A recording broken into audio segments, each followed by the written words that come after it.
안녕하세요. 다시 찾아주셔서 너무 감사드립니다. 제가 지난번 영상을 모니터 해보니까 작년에 비해서 아주 판타스틱하게 업그레이드 된 게 있더라고요. 바로 이 뒷배경. 좀 더 핫하고 발랄 깜찍한 걸 원하긴 했지만 작년에 비하면 아주 만족스럽습니다. 네, 저희가 코로나로 인해 작년부터 거의 모든 국제회의가 화상으로 진행되어서요. 이 국제회의용으로 하나 제작해서 쓰고 있는 걸 살짝 빌려와 봤습니다. 설치해주신 직원분들 감사합니다. 자, 오늘의 주제는 무엇인가요? 네, 오늘은 거주자, 비거주자의 구분과 종합소득세 납세 의무에 대해서 알아보도록 하겠습니다. 네, 1차 시에서 한국 거주자에 해당하게 되면 전 세계 모든 소득에 대해서 한국에 납세 의무가 있다고 배운 것 같은데요. 네, 정답입니다. 거주자는 국내외 모든 소득에 대하여 납세 의무가 있으므로 국외에서 받은 근로소득 등 국외에서 발생한 소득이 있다면 다음 연도 5월에 주소지 관할 세무서에 소득세를 확정 신고하고 납부해야 하는데요. 간단히 도표로 한번 확인해 볼까요? 재외국민분들은 조세 목적상 거주자 또는 비거주자로 구분됩니다. 거주자는 국내에 주소를 두거나 183일 이상 거소를 둔 개인이고 비거주자는 거주자가 아닌 개인입니다. 거주자는 외국에서 발생한 소득과 한국에서 발생한 소득을 모두 더해 신고 납부해야 합니다. 비거주자의 경우는 우선 조세조약과 국내세법상 과세 대상 국내 원천소득, 즉 한국에서 발생한 소득이 있는지 확인한 후에 없으면 종합소득세를 신고하지 않아도 되고 원천 징수도 할 필요가 없습니다. 네, 그러나 과세 대상 국내 원천 소득이 있는 분들은 한국에 국내 사업장이 있으면 역시 종합소득세를 신고 납부하셔야 하고 국내 사업장이 없다면 종합소득세 신고는 할 필요가 없고 원천 징수만 됩니다. 국내세법은 비거주자에게 과세 가능한 국내 원천 소득에 대하여 소득의 종류를 열거하고 있는데요. 그 종류는 다음 보시는 표와 같습니다. 법에서 명시적으로 열거하지 않은 소득은 국내에서 발생한 소득이라 하더라도 과세되지 않습니다. 그럼 거주자가 신고해야 하는 소득의 종류에는 어떤 것들이 있나요? 네, 5월에 신고해야 하는 종합소득에는 사업소득, 근로소득, 금융소득, 연금소득 등이 있습니다. 국외 근로소득의 경우 월별 원화환산 급여액에서 100만 원을 차감한 금액의 연간 합계액에 대해 과세가 됩니다. 또한 금융소득 중 해외 금융계좌에서 발생하는 이자 배당 소득은 종합과세 대상이기 때문에 함께 신고해야 합니다.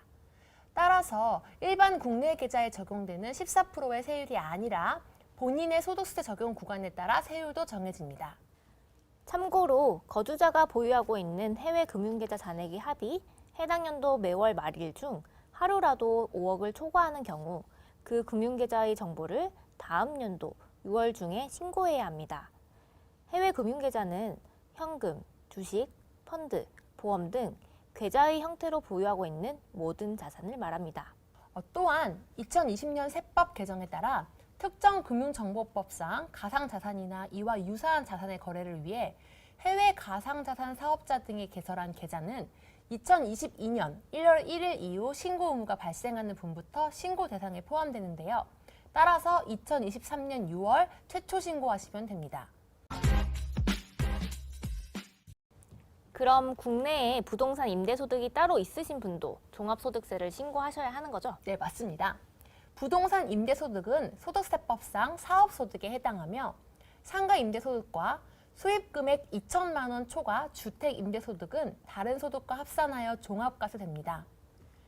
주택 임대 수입금액이 2천만 원 이하인 경우는 종합과세와 세율 14%의 분리과세 중 선택 가능합니다. 국세청 홈택스에서 메인 화면의 세금 종류별 서비스, 세금 모의 계산을 클릭하셔서 들어가시면 주택 간주 임대료 간편 계산 프로그램과 주택 임대소득의 종합과세와 분리과세 예상세액 비교 프로그램을 제공합니다. 추가로 상가 임대소득이 있는 경우 부가가치세를 신고, 납부하여야 하며 주택 임대소득이 있는 경우는 사업장 현황 신고를 하셔야 합니다.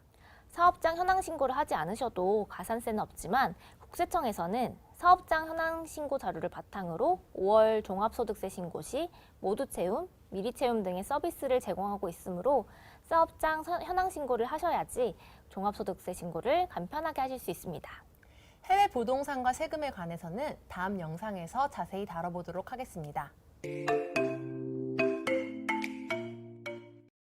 주재원들의 경우는 현지 국가에서도 소득세를 납부할 수 있잖아요. 그러면 현지 국가에서도 납부하고 한국에도 납부하고 세금을 이중으로 납부해야 되는 건가요? 네, 아닙니다.